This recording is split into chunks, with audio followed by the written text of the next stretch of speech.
دونوں فریقوں یعنی کافر و مومن کی مثال ایسی ہے جیسے ایک اندھا بہرا ہو اور ایک دیکھتا سنتا. بھلا دونوں کا حال یکساں ہو سکتا ہے؟ پھر تم سوچتے کیوں نہیں؟ اور ہم نے نوح کو ان کی قوم کی طرف بھیجا تو انہوں نے ان سے کہا کہ میں تم کو کھول کھول کر ڈر سنانے اور یہ پیغام پہنچانے آیا ہوں کہ اللہ کے سوا کسی کی عبادت نہ کرو، مجھے تمہاری نسبت دردناک عذاب کا خوف ہے.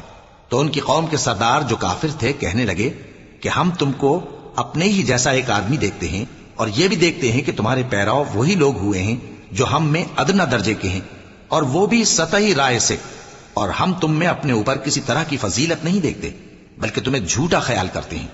فرمایا کہ اے قوم دیکھو تو اگر میں اپنے پروردگار کی طرف سے دلیل روشن رکھتا ہوں اور اس نے مجھے اپنے ہاں سے رحمت بخشی ہو جس کی حقیقت تم سے پوشیدہ ہو گئی ہے، تو کیا ہم اس کے لیے تمہیں مجبور کر سکتے ہیں جبکہ تم اس سے ناخوش ہو؟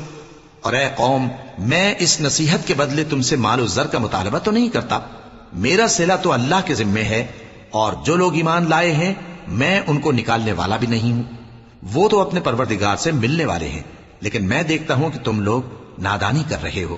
اے میری قوم اگر میں ان کو نکال دوں تو اللہ کی گرفت سے بچانے کے لیے کون میری مدد کر سکتا ہے؟ بھلا تم غور کیوں نہیں کرتے؟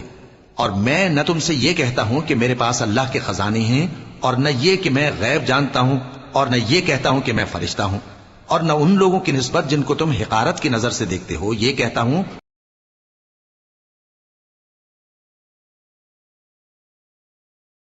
اسے اللہ خوب جانتا ہے.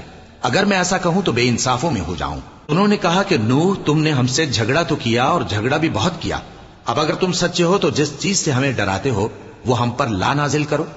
نوح نے کہا کہ اس عذاب کو تو اللہ ہی چاہے گا تو نازل کرے گا، اور تم اللہ کو کسی طرح ہرا نہیں سکتے. اور اگر میں یہ چاہوں کہ تمہاری خیر خواہی کروں اور اللہ یہ چاہے کہ تمہیں گمراہ رہنے دے تو میری خیر خواہی تم کو کچھ فائدہ نہیں دے سکتی. وہی تمہارا پروردگار ہے اور تمہیں اسی کی طرف لوٹ کر جانا ہے.